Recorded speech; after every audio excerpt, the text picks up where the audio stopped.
साक्षात परब्रह्म तस्मै श्री गुरुवे नमः। तस्मै श्री सद्गुरु देवेंद्रनाथाय नमः। सच्चिदानंद सद्गुरु श्री देवेंद्रनाथ महाराज की जय। आदेश सर्व भक्त मंडळी, मोठ्या संख्येने इथे आलेले शिष्यगण, भक्तजन, मातृगण, सर्व नाथजी, आज खूप मोठी अमावस्या आहे, महत्वाची अमावस्या।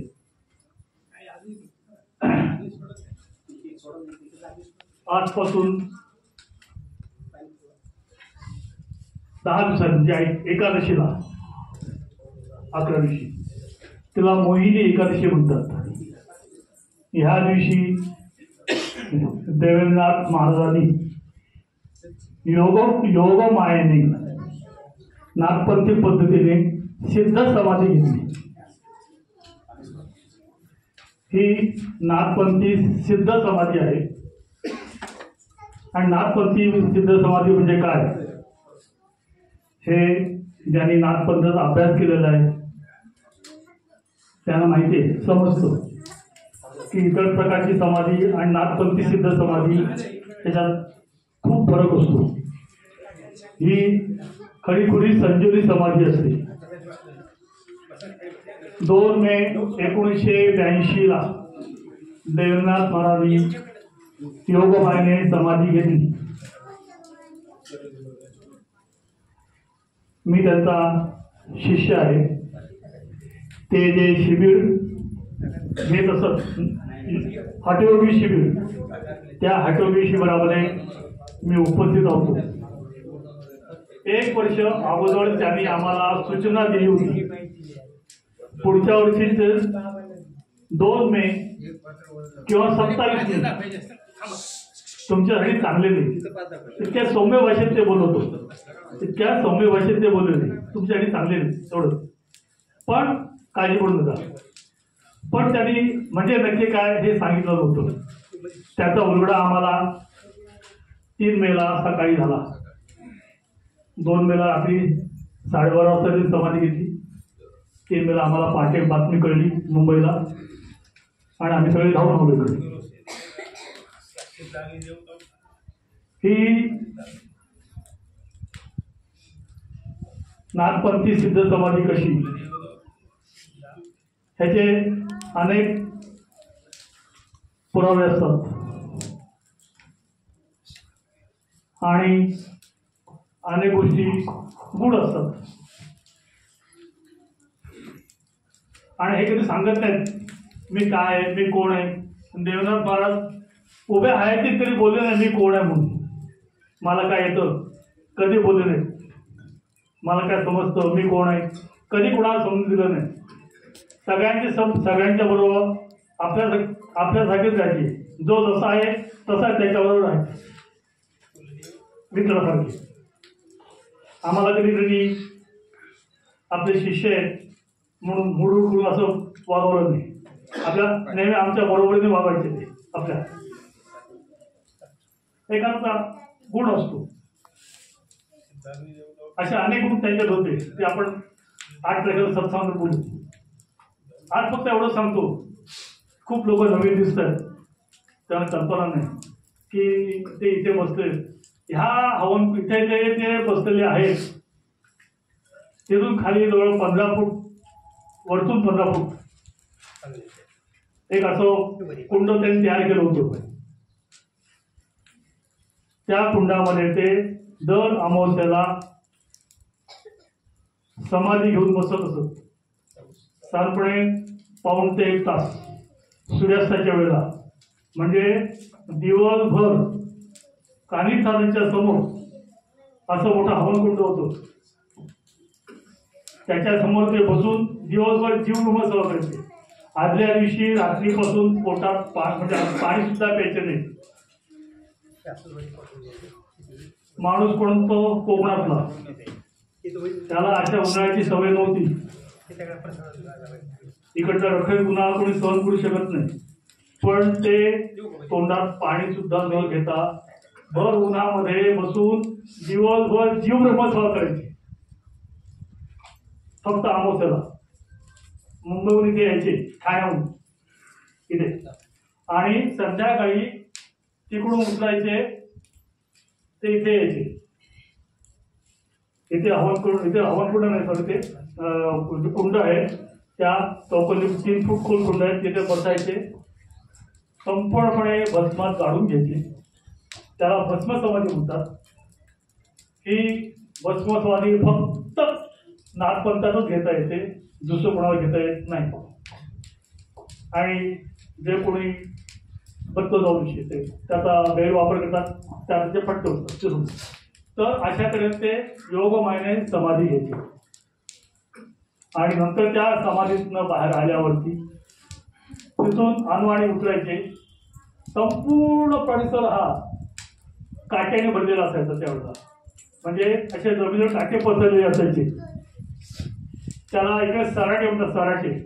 म्हणजे कोकणातलं कोण असं माहीत, त्याला माहिती होते की बोकुळीचं फूल कसं असतं, त्या बोकुळीच्या फुलासारखं असतं, पण ते काटे उलटे असतात आणि पाय टोचतात, टिकता निघत नाही. हे होते बरोबर आमची जाधव भाऊ तेव्हा होते. आणखी कोण दिसत नाही, आहेत का कोण आता? आहेत. अजून काही लोक आय विटनेस आहेत. तर त्या अनवाणी पायाने त्या ह्या टेकडीवरून उतरायचे, ते तिथे शिवमंदिरात जायचे, आपेश्वर मंदिर आहे तिथे. तिथे नंदीच्या पाठीनं हात फिरवायचे, नंदीच्या कानात काहीतरी बोलायचे, आणि पुढे जी शिवपिंडी आहे त्या शिवपिंडीवरती तिथे जायचे. तिथे त्यांचं काहीतरी संभाषण व्हायचं. नंतर त्या शिवपिंडीवर उजव्या पायाच्या फक्त अंगठ्यावरती उभे राहायचे, हातात त्रिशूळाचा आधार आणि अंगठ्यावरती शिवपिंडीवरती उभे राहायचे. त्यावेळी काय व्हायचं थोडक्यात सांगतो, मी प्रवचनकार नाही आणि तू देवाच्या कृपेने मला बोलायची. तर ही शिवसामर्थ्य सिद्धी आहे. जेव्हा ते इथे भस्म समाधी घ्यायचे तेव्हा ते प्रत्यक्ष शिवरूपच असायचे. त्यांच्यात आणि शिवात कोणताही फरक नव्हता.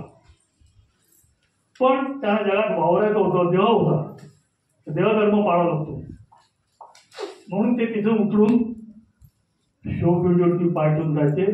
तेव्हा त्यांच्यातला जो शिवात्मा आहे तो त्या पिंडीमध्ये अंतर्भूत व्हायचा.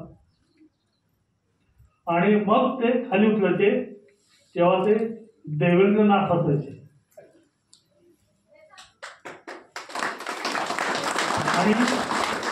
आणि अजून पुढे राहिलं सांगतो. आणि हे नाथपंथी गुह्य, मी आज ताणा होतो बोलू, आज त्यांची इच्छा. हे 8 तारखेला ताणा होतो. आणि तिथून ते जायचे वरती कानोबाकडे. कानोबाची इथे बसायचे किंवा उभं राहायचे किंवा बाहेर थांबून त्यांना जो लावलेला बाणा असतो, नाथपंथी बाणा, कळलं का, संपूर्ण तो बाणा उतरवायचे. तेव्हा ते नॉर्मल रूपात यायचे. आणि मग स्नान करायचे आणि मग त्याच्यानंतर भोजन करायचे. आजच्या 80 रात्रीपासून दुसऱ्या 80 रात्री 9-10 वाजेपर्यंत तो पोटात तोंडात पाण्याचं थेंब नाही. आणि फक्त जीवरुम सेवेचे, त्यांचा जन्म झालाय, त्यांचा अवतार झालाय हा जीवरुम सेवेसाठी आणि नवोध्यान योगासाठी. नवोध्यान योगाचा विषय वेगळा, तो मी नंतर सांगेन. आता जीवरुम सेवेचा विषय निघाला म्हणून सांगतो रामाचं की जीवरुम सेवा हा नागपंथाचा आत्मा आहे. त्याचं ब्रीदवाक्य काय? सेवा में रहो, सेवा करा. सेवा हाच खरा धर्म आहे. आणि तो धर्म त्यांनी स्वतः पाळला आणि आपल्या शिष्यांना शिकवला आणि आचरण करायला लावला. की जगात दुसऱ्याची सेवा करण्याच्या दुसरं काही नाही.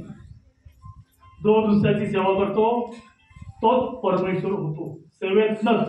बघा हनुमानजी कोण आहे? हनुमानजी एवढा मोठा परमेश्वर तुम्ही मानता, मारुती मारुती मारुती, सगळीकडे मारुतीच्या काय नाही. पण मारुती स्वतःला काय म्हणतो?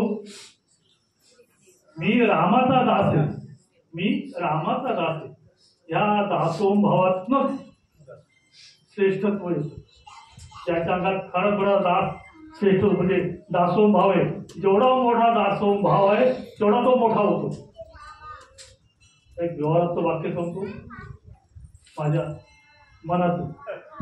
जो मोठा माणूस समोरच्या लहान माणसाला मान देतो तोच माणूस मोठा होतो. जो समोरच्या माणसाला मान देत नाही, तो लहान आहे म्हणून त्या गेडीस पिकतो, तो कधी मोठा होत नाही. तो कधी ना कधी आपली खाणारच. त्याला राग घाटा लागणारच कुठे. म्हणून समोरच्या लहान माणसाला मान देतो ना, तोच मोठा होतो. कळलं का? हे एवढे मोठे असून आणि आम्ही एवढे लहान असून, मी तसं नाही. आमच्याकडे सगळ्या कोणाला विचारा, सगळ्यांना खांद्याची हात टाकून घेऊन जाणार. तर कोणा हॉटेलला घेऊन जाणार, तर कोणा साहेबांच्या मंदिरात घेऊन जाणार. कित्येक कामगार लोकांना गाडीत त्यांच्या अंगाचढ होती, त्यांच्या गाडीत बसवायचे आणि साहेबांचे दर्शन घेऊन जायचे. आता बोलले ह्याना तरी घडता, ह्याच्याकडे कुठे पैसा आहे, ह्याना कोण नेणार. कळलं? ही त्यांची वृत्ती होती. अत्यंत मनापासूनची सेवा वृत्ती होती. तो आम्ही सांगतो, मंत्रालयाला आताचं मंत्रालय खूप वेगळे, पूर्वीचं मंत्रालय खूप जुनं, खूप वेगळं होतं. तुम्हाला कल्पना करणार नाही. एवढीशी रूम होती, एवढीचं किचन होतं आणि त्यात आम्ही सगळं राहायचो. आणि एवढा माठ भरलेला असतं, त्यात पाणी होतं. ते काय करायचे, आम्हाला सगळ्यांना नदीवर पाठवायचे. जा आंघोळ करा आणि स्वामीची सेवा करा, स्वामीची भरपूर सेवा करा. जे आले नाहीत त्यांना माझी विनंती आहे, एकदा तरी मंत्र्यांवर या. धन्यवाद. फार मोठं भाग्याचं काम आहे. तर आम्ही जायचो, आंघोळ करायचो, सेवा करायचो, मजा मस्करी करायची, चेष्टा मस्करी करायची. आम्ही तिकडे कॅबला सगळं त्यांना कळायचं, पण ते मस्करी दाखवायचे नाही. तो कुठे गेला आपला केसवाला, तो विषयी जो असो. तर एकदा मी आलो सेवा करून आणि महाराज स्वयंपाक करत होते. आमचा डाळ घाटत होते अशी वडे आणि फोडणी देत होती. तर मला पण थोडंसं येतं. मी मला बोललो, महाराज तुम्ही घ्या करता, मी करतो ना. नाही तू नको. म्हटलं का हो, मला येतं. नाही तसं नाही. म्हटलं मग का तुम्ही का करता. काय बोलले, तुम्ही माझ्या गुरुची सेवा करताना म्हणून मी करतो. म्हणजे त्यांचा आपल्या शिष्याला आदर द्यायचा. शिष्याला का, तर हा माझा शिष्य माझ्या गुरुची सेवा करतो म्हणून मी त्याची सेवा करतो. म्हणजे जेणेकरून त्याने माझ्या गुरुची चांगली सेवा करावी, एवढा त्यांचा गुरुप्रती आदर भाव होता. त्यांच्या गुरुप्रती, राघवेंद्र स्वामी प्रती. लक्षात घ्या विषय, की त्याच्या पाठीत त्यांच्या बोलण्याचा अर्थ काय, की तुम्ही माझ्या गुरुची सेवा करता ना म्हणून मी तुमची सेवा करतो. म्हणजे हे गुरु आणि शिष्याची सेवा ते करतो, आमच्यासाठी जेवण ते करत होते का, तर तुम्हाला निवांतपणे गुरुची सेवा करता यावी. इतका मोठा माणूस होता. असा माणूस सापडणार नाही, सहसा जन्म येत नाही. कळलं का? आणि तुमचं आमचं भाग्य, आपल्या वाटेला ते आले. कळलं का? असे ठीक आहे. असे नागपंथी एक फार मोठे मोठे लोक असतात. सांगावं तितकं थोडंच आहे. तर 8 तारखेला 82 साली जमा घेतली. हे 2025 ना, म्हणजे 18 आणि 25 43 वर्ष झाली. हे 43वी समाधी योग.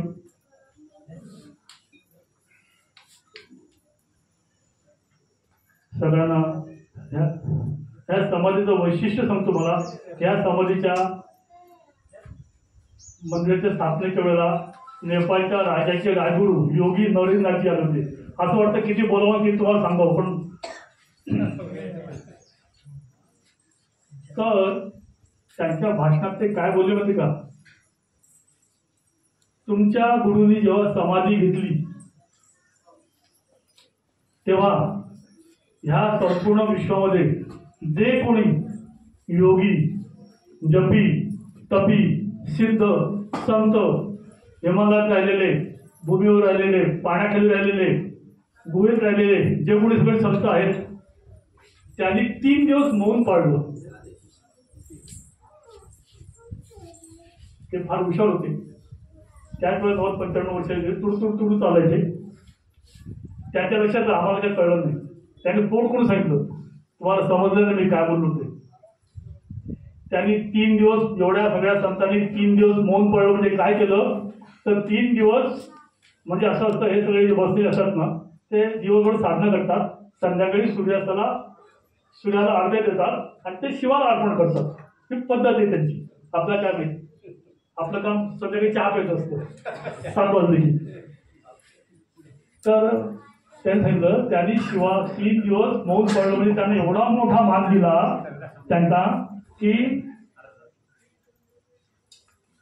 3 दिवस शिवाला अर्धण्यात दिली.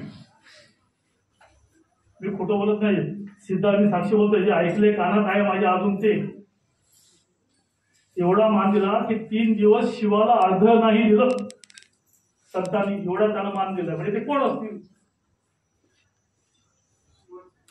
ते मला माहिती आहे, नंतर बोलू. ठीक आहे, असो. तर 8 तारखेला सकाळी 6ला नाही पण 7 वाजेपर्यंत आपण कार्यक्रम सुरू करू. समाधीचा प्रथम समाधीवरती अभिषेक होईल. नंतर त्या लोकांनी आणि वाळकीच्या लोकांनी भक्तांनी आपल्या खूप मेहनत घेऊन भर उन्हात तुंगभद्रेचं पाणी आणलेलं आहे. मंत्रालयाहून पायी तीर्थ आणलेलं आहे स्वामींचं. त्याचा अभिषेक होईल. तो अभिषेक झाला की आपली नेहमीची पूजा होईल. त्याच्यानंतर पालखी होईल. 2 मिनिट निमंत्रण द्यायचं बरं का बाबा. 2 मिनिट निमंत्रण द्यायचं. बरोबर. त्या दिवशी तर पूजा होईल आपली. नंतर पालखी निघेल. पालखीनंतर होम होईल. होमानंतर थोडंसं सत्संग होईल आणि मग भोजन होईल. उन्हाळ्याचे दिवस आहेत, कार्यक्रम लवकर आटोपता येणार. कोणी उशीर करू नका. टोपी घालून या. पाणी मिणी भरपूर पिऊन या. सरबत प्या. त्याला काय हरकत नाही. आपला जीव सांभाळा पण या शक्यतो. कळलं का? तर 8 मेला हा कार्यक्रम आहे. 7 तारखेला मुक्कामाला शक्यतो सगळ्यांनी या. माझी सगळ्यांना आग्रहाचे आमंत्रण विनंती. आदेश. जय सद्गुरुदेव. सच्चिदानंद सद्गुरु श्रीनाथ महाराज. आदेश. सत्संग सदा घडो सद्गुरु सदा यामी. सद्विचार सदा मनी. सच्चिदानंद सद्गुरु श्रीनाथ महाराज की जय.